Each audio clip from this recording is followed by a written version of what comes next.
Namastê. Olá pessoal, bem-vindos a mais um vídeo. Nós vamos continuar aqui a nossa série de comentários sobre o livro da lei de Aleister Crowley, a lei de Telemann. Quem me acompanha já há algum tempo deve se lembrar que um dos meus vídeos mais populares antes do nosso canal ser gentilmente removido arbitrariamente pelo YouTube era a lei de Telemann. O vídeo mais popular era a lei de Telemann. Eu fazia um comentário de alguns versículos do livro da lei, o que levou algumas pessoas a acreditarem que eu era telemita. Mais tarde, quando eu comecei a falar contra o livro da lei e os rituais de Crowley, as pessoas ficaram um pouco confusas. Quando eu comecei a expor deficiências no sistema, perigos, mentiras escondidas nas revelações que Crowley recebeu, as pessoas ficaram um pouco confusas. E quando eu comecei essa série, eu disse que o objetivo da série não seria satanizar, demonizar o livro da lei, mas falar do livro da lei de modo técnico. Obviamente, nos primeiros dois vídeos eu falei sim do livro da lei como maligno.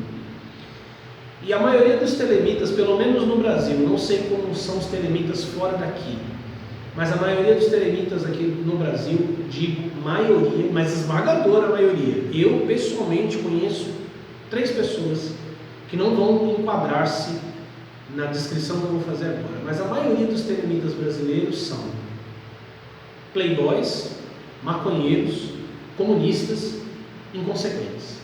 Então eles leem a lei de Telemann como uma justificativa para um jeito tosco com o qual eles conduzem as próprias vidas. Então o livro da lei se torna nada mais, e a magia de Crowley nada mais, nada menos do que um pretexto para ele fazer um monte de cagada, para ele fazer iniciações embaladas, para ele se juntar num barzinho e achar que ele é o pica porque ele está ali falando do diabo, falando de Novaion, e ele não toca nem nas partes mais externas da magia de Aleister Crowley. Essa é a condição dos teleminions, como sempre chamei, daqui do Brasil. Gostam de fazer piada, gostam de falar mal do Crowley só para dizer, olha como nós somos emancipados, a gente fala mal do nosso profeta. Mas isso é coisa de criança, sabe? Crianças que não saíram das fraldas e a mãe não troca, então estão todos cagados lá e mijados e se achando super revolucionários aí, porque eles estão resistindo ao fascismo, porque eles estão juntando as mãos com a galera da magia do caos lá, com suas mãozinhas gozadas de tanto produzir sigilos e combatendo o fascismo e combatendo a opressão e o caralho a 4 lá das suas coberturas em Moema e a puta que eu pariu, no Leblon, enfim. Essa galera que mais se incomodou desde que eu comecei a falar de Telemann. E para eles, e para a mentalidade da magia moderna, é assim: trevas e luz têm que ser equalizadas. Então você tem uma magia moderna totalmente dependente da psicologia de Jung.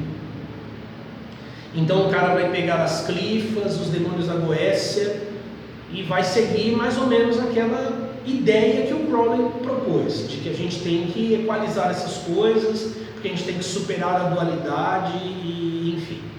Então quando os caras me veem partindo de paradigmas da magia antiga e dizendo, olha cara, as regiões das trevas, das clifas, elas são perigosas, elas são nocivas e você não tem como curá-las.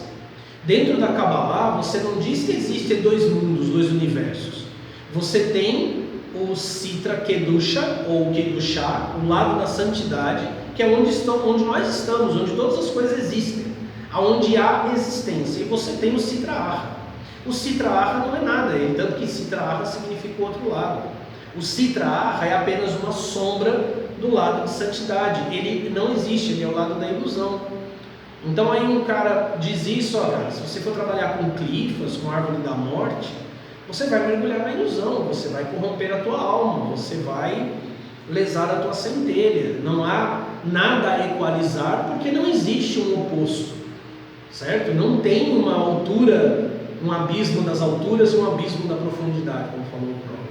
Mas esses caras são cristãos revoltados, entendeu? Eles acham que Jesus é Deus e a igreja é o papaizinho rico deles, e eles estão frustrando o papaizinho, frustrando a religião do papai.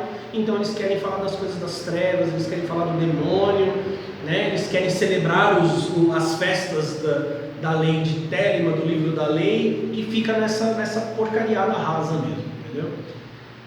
Então eles não conseguem compreender que a própria mentalidade deles é dualista.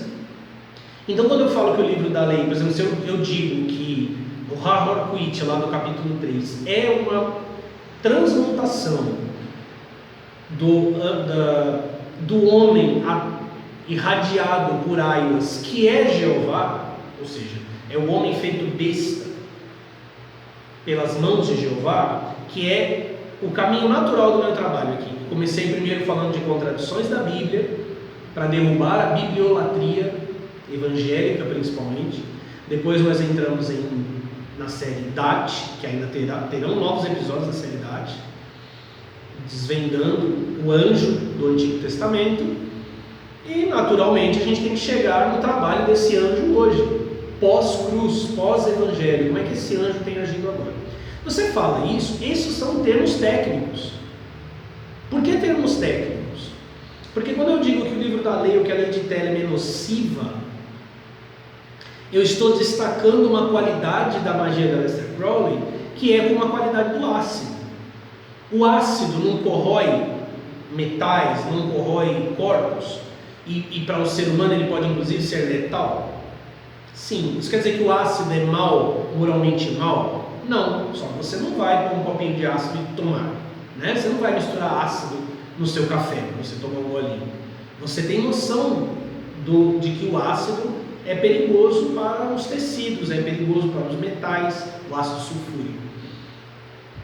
E você sabe que ele é mau no sentido em que ele pode causar dano, causar lesões, ou destruir objetos, né, a pessoas ou corpos. Então, quando eu estou falando de inferno, de demônio, eu estou dizendo isso. A magia de Aleister Crowley, ela coloca o homem em contato com forças, inteligências e regiões do universo que são letais para nós, seres humanos. Produz isso e basta você sentar com a maioria dos telemitas, conversar com eles, com os que se afirmam telemitas, e perceber se eles têm tido grandes elevações espirituais, se eles têm atingido altos pináculos de realização espiritual, ou se eles estão rasteiros, confusos, egóicos. Essa última fala minha é a descrição da comunidade telêmica brasileira, e como eu disse, não posso falar da comunidade telêmica mundial, e aqui no Brasil destacam-se poucos nomes que nem são tão telemitas assim. No Centro de Estudos Teoses, no caminho da Teoses, nós pressupomos que todo ser humano nasce telemita. Essa descrição que eu vou fazer agora, um telemita vai dizer: não, absurdo, porque o Crowley disse que nós devemos fazer o que queremos e não fazemos o que nos agrada, eu devo encontrar a minha vontade verdadeira. Aí, se eu te perguntar o que é vontade verdadeira, eu já fiz isso, você que me assiste talvez já tenha feito também. Você pode encontrar milhões de definições técnicas, mas você não encontra realizações práticas. As pessoas não conseguem, na prática, evidenciar estar experimentando a sua verdadeira vontade, mas elas têm descrições técnicas. Então, se você tem uma descrição técnica, mas você não tem uma demonstração prática, você está falando de uma falsa verdade, de uma falsa ciência. Telema é impraticável no sentido ritualístico. O homem faz o que ele quer. Todo homem nasce fazendo o que ele quer. E essa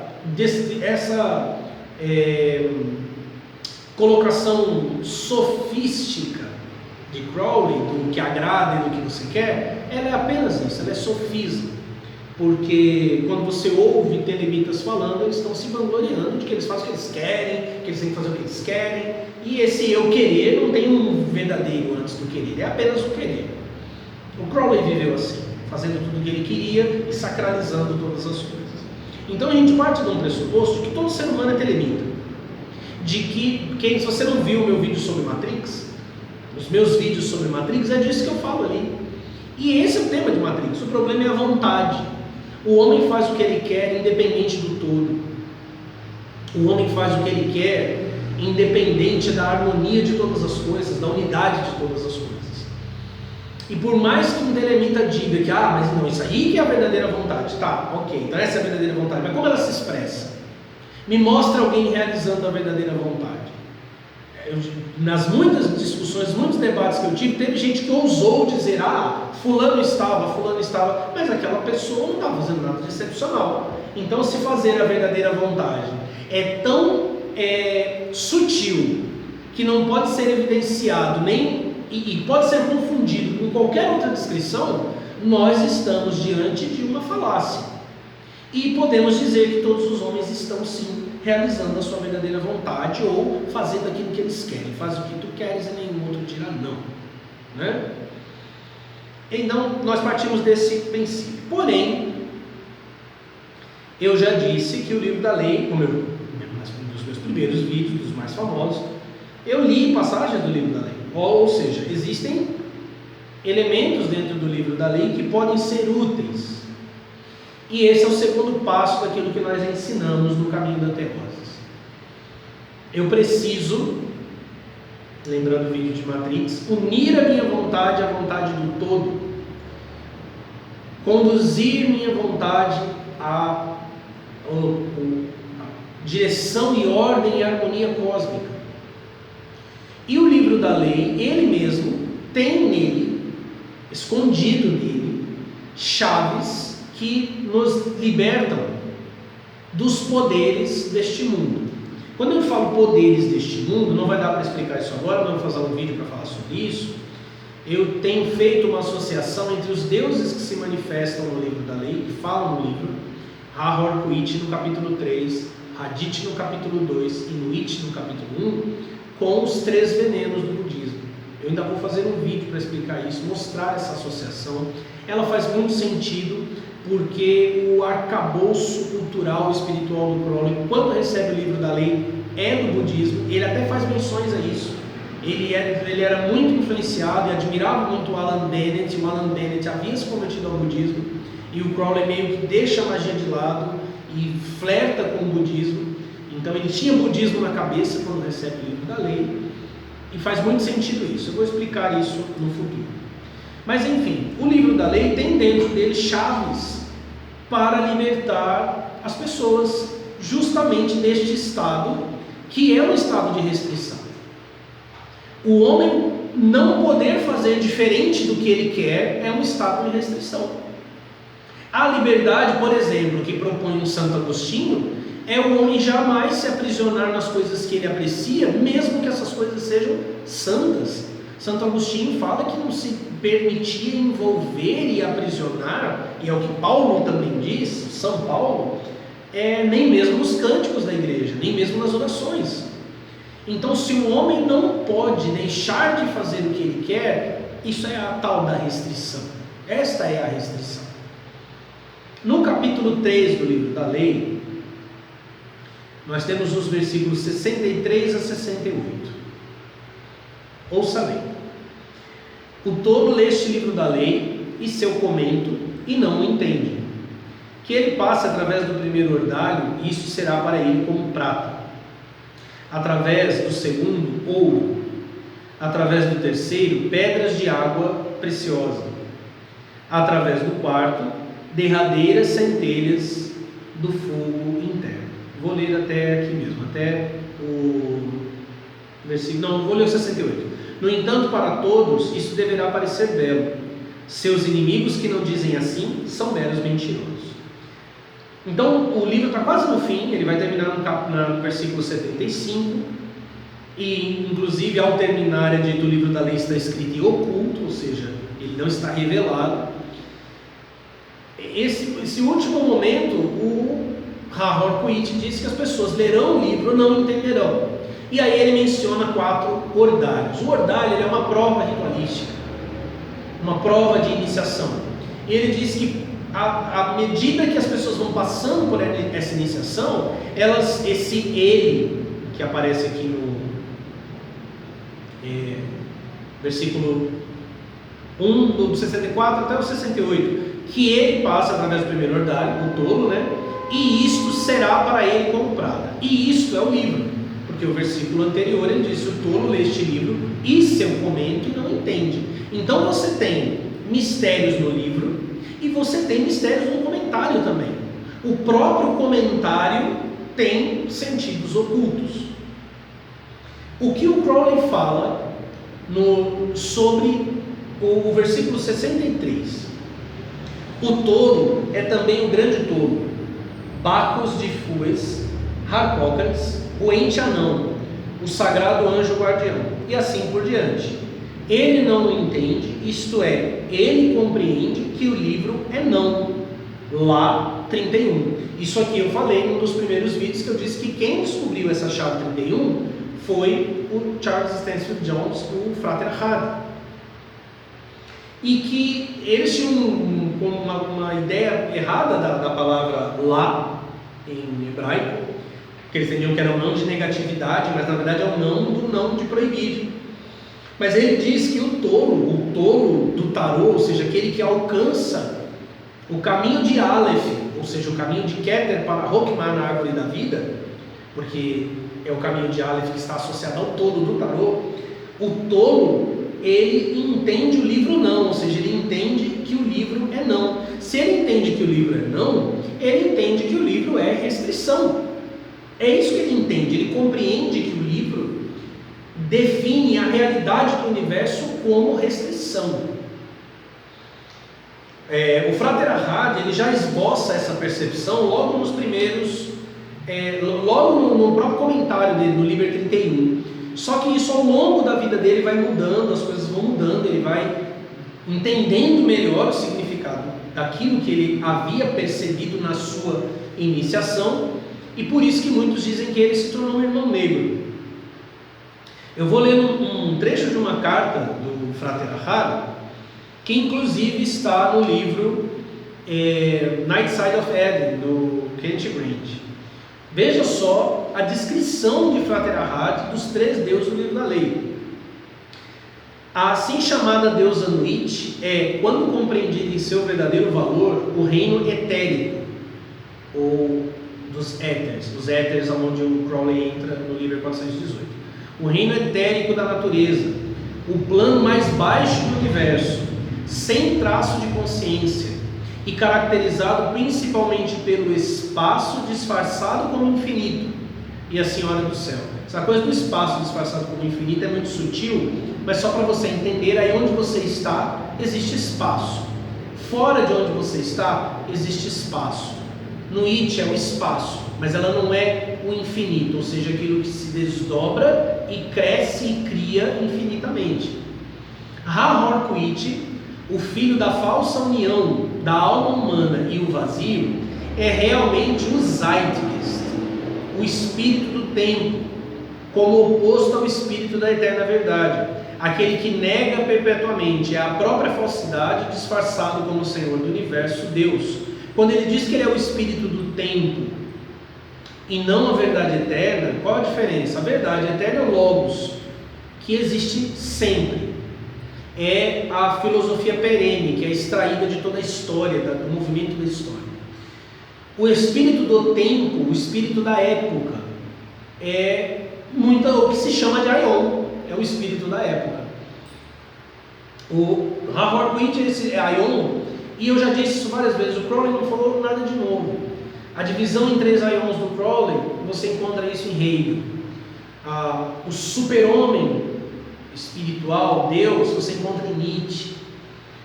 A identidade de Deus e homem, na qual Deus desaparece, o homem é Deus, você encontra na essência do cristianismo de Feuerbach. Então a sexualidade como grande motor espiritual, tesão e libido como a grande força espiritual, você vai encontrar em Freud. Então, Crowley é o porta-voz do espírito da época, do Aion, mas não da verdade eterna. Essa conclusão que Frater Hatt chegou, e muito do porquê os telemitas dizem que ele tornou-se irmão negro. Daqui a pouco eu vou explicar essas chaves e dizer o que aconteceu com ele.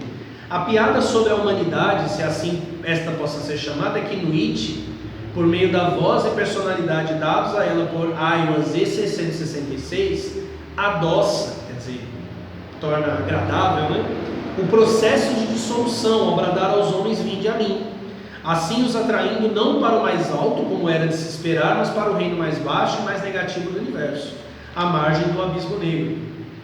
Hadith, por outro lado, disfarçado como Senhor e doador da vida, cujo conhecimento é reconhecidamente a morte, fornece as ideias negativas que auxiliarão, se forem aceitas e trabalhadas, a alma neste processo de autodestruição e dissolução final. Essa divisão que ele fez do livro é mais ou menos o seguinte: você tem Nietzsche como alvo no primeiro capítulo, você tem Ha-Horkowitz como aquele que alcançou o alvo, e você tem Hadith como ele mesmo descreve: eu sou o eixo da roda. Quer dizer, Hadith é quem ensina os meios para que a companhia do céu, que é chamada no capítulo 1, o todo homem e mulher que é uma estrela, torne-se Ha-Horkowitz no final. Por isso que ele diz que Hadith fornece os meios, mas ele diz que isso é para a destruição. Ha-Horkowitz no abismo aguarda as vítimas deste processo com sua prometida vingança, a qual entre mentes é ameaçada contra todos aqueles cães da razão que poderiam se voltar na direção da verdade real, ou pensar em desmascarar a ilusão e o erro do sistema deste novo Aion. E aqui essa fala dele sobre os cães da razão. Vocês lembram do meu primeiro vídeo, quando eu falei que o Crowley disse que essa razão, o porquê, na verdade, era uma entidade e significava uma hierarquia inimiga da hierarquia revelada no livro, e que a resposta deveria ser encontrada no hebraico. Eu falei do hebraico. Se você quiser, volte lá, dá uma olhada no vídeo. Acho que foi o primeiro vídeo, se eu estiver enganado. Bom, mas eu disse que o livro da lei é que dá essas chaves para a libertação. Então você tem aqui 4 ordários. Como o Crowley associa, qual a associação que o Crowley faz desses ordários? Ele diz que são 4 porque eles representam o caminho do meio da árvore da vida. Então, o primeiro ordário, que é o ordário de prata, né, que ele passa através do primeiro ordário será para ele como prata, seria Yesod, porque a correspondência astrológica de Yesod acima de Malhut é a lua, através do segundo ouro. Inclusive esse é o verso 65, 6 mais 5, 11, Vav tem valor de 6, Re tem valor de 5, você tem o casamento do santo anjo guardião com a alma humana. Estamos na esfera de Tiferet. O Crowley vai comentar que aqui o homem percebe que ele está entrelaçado com Deus. Através do terceiro, pedras de água preciosa. E aqui ele associa com Keter, aonde o homem descobre que Deus apenas existe. E através do quarto, derradeiras centelhas do fogo íntimo ou do fogo interno. O que são esses ordários? Como que eu passo por eles? Antes de tudo, é preciso fazer uma análise aqui mais profunda. Neste livro, A Magia de Aleister Crowley, do Longmilo do Cat, um livro super popular, ele faz um comentário sobre os graus aqui, e veja bem o que ele diz. Antes do Magister Temple, que é a iniciação em Binah, o Adeptus Exemptus, ou seja, aquele que chegou a Sefirah de Resed, ele já passou pelo adeptado menor em Tiferet e começou a subir. O que ele diz do Adeptus Exemptus? Completa em perfeição todas essas questões, ou seja, dos graus anteriores. Desse modo, existem 2 caminhos aqui.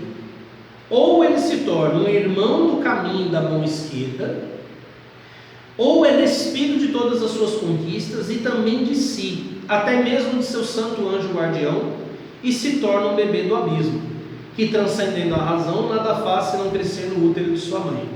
Assim ele se descobre um Magister Temple. Veja bem, como assim? Ou ele se torna um bebê do abismo, ou seja, ele é despido de tudo ali no abismo para renascer nas supernas, ou ele se torna o iniciado do caminho da mão esquerda. Essa coisa do iniciado do caminho da mão esquerda, você olhar para a árvore da vida, Biná está na mão esquerda. Então isso não é uma queda. Isso não significa que a pessoa esteja de todo consciente de que a travessia dela de Resed para Biná a tornará um Magister Temple ou um iniciado da mão esquerda. O que eu defendo é que os Telemitas, ao longo da história, incluindo Aleister Crowley, mas não Ahad, tornaram-se iniciados do caminho da mão esquerda. Eles se tornaram filhos da besta e de Babalon. E Ahad, diferente deles, conseguiu uma outra iniciação, que é a iniciação que eu tenho proposto. No comentário do Crowley, do Libers Corde Cincti Serpente, o coração cingido pela serpente, no capítulo 4, versículo 34, ele está falando da aparição da criatura monstruosa, e ele vai associar aquela criatura monstruosa, a estrela do mal, a Tiferet, ou seja, a iniciação de ouro. Veja bem o que ele diz aqui. Pois o gênio mau não é menos uma possibilidade de consecução que o Sag. No comecinho da fala ele diz: o elemento do espírito pode, portanto, manifestar-se tanto como o Sag quanto como a persona maléfica. E ele vai dizer que esse cara, se unir-se à persona maléfica, se tornará um mago negro. Depois abaixo ele diz: de acima deve se tornar claro como é que o gênio mau está dentro do santuário do templo da Rosa da Cruz. O templo da Rosa da Cruz é Tiferet. E ele diz que o gênio mau está ali tanto quanto o anjo guardião. O que eu tenho defendido, e aí essa é a percepção que difere de Ahad e Crowley, é que Crowley, depois da sua experiência consagrada do anjo guardião, ele quis expurgar o cristianismo de si mesmo, porque ele teve impressões cristãs muito fortes, e se está descrito nos diários do próprio Crowley, e ele fez aquele ritual famoso e infame da crucificação de uma rã, para expulsar o cristianismo de dentro dele. Ou seja, ele comungou com o anjo guardião, que é Jesus Cristo, em Tiferet. Dentro da Kabbalah, a Merkabah de Tiferet é Yaakov, ou seja, Israel. É quando nós chegamos em Tiferet, nós temos que enfrentar o anjo Samael. O próprio Crowley fala da aparição do anjo Samael em Tiferet. Nós combatemos o anjo Samael, ou nos unimos a ele, ou nos unimos a Cristo, e aí nos tornamos Israel, mas o Israel de Deus, que não é um povo, é uma condição espiritual. O Crowley experimentou isso, mas os seus temores, sua iniciação mal feita, fez com que ele rejeitasse essa consecução e se unisse finalmente à sua persona maligna. Então o verdadeiro irmão negro é o Crowley. Ele rejeitou um processo que o próprio livro da lei revelaria para ele, que o levaria às conclusões que o Frater Ahad chegou. O que é que nós ensinamos aqui no Centro de Estudos Teóricos? Cada um destes ordários só pode ser realizado pelas próprias chaves que estão escondidas dentro do livro da lei. Eu não vou dizer que chaves são essas, mas eu vou citá-las. Capítulo 3, versículo 47. Este livro deverá ser traduzido para todas as línguas, mas sempre com o original na escrita da besta, pois na forma casual das letras e suas posições de uma para outra, nisso estão mistérios que nenhuma besta deverá adivinhar. Ou seja, se o cara é filho da besta e Babalon, ele não encontrará os segredos. Que ele não procure tentar, agora é o Crowley, né? Mas um vem após ele, de que lugar eu não digo, deverá descobrir a chave disto tudo. Então esta linha traçada é uma chave, então este círculo esquadrado em sua falha é uma chave também. Veja que ele está dizendo para que o original seja publicado, porque o segredo está na chave, na linha traçada e no círculo esquadrado. E ele diz que a chave está ali, ele está se referindo a esta página. Esta página. Por isso que todos os livros vêm com ela.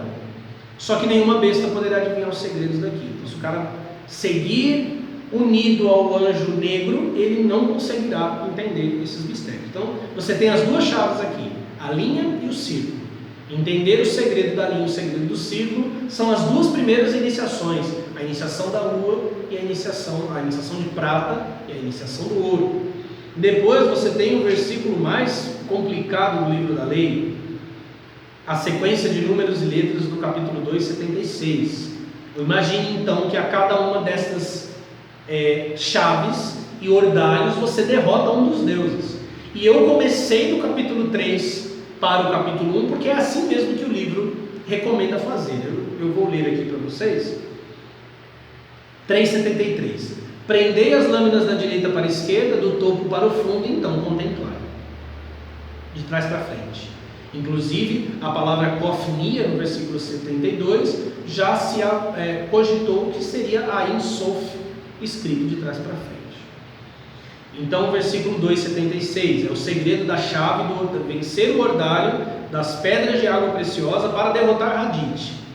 Tem a sequência de letras e números, você vai ler aí, não precisa, 4, 6, 3, 8, A, B, K, enfim. O que significa isso, ó profeta? Tu não sabes, nem tu saberás algum dia. Vem um para te seguir, ele o deverá expor. Mas lembra-te, ó escolhido, de ser para mim, de seguir o amor de luz no céu iluminado de estrelas, de olhar pelos homens para dizer-lhes esta palavra alegre. E por fim, a última chave, que eu chamo de chave do nada, e que está próximo dos textos que eu li naquela ocasião. 1, 46 e 47. Nada é uma chave secreta desta lei. 61, os judeus a chamam. 61 é o número de Ain, do Ain Sof. Eu a chamo 8, 80, 418. Mas eles têm a metade, os judeus. Uni por tua arte, ou seja, uni a tua metade com a metade deles, de modo que tudo desapareça. Ou seja, o sábio, o tolo, ele descobre que o livro é não, porque ele une, e o Frater Ahad fez uma avaliação cabalística muito profunda do livro da lei, mais profunda do que as avaliações que o próprio Crowley fez.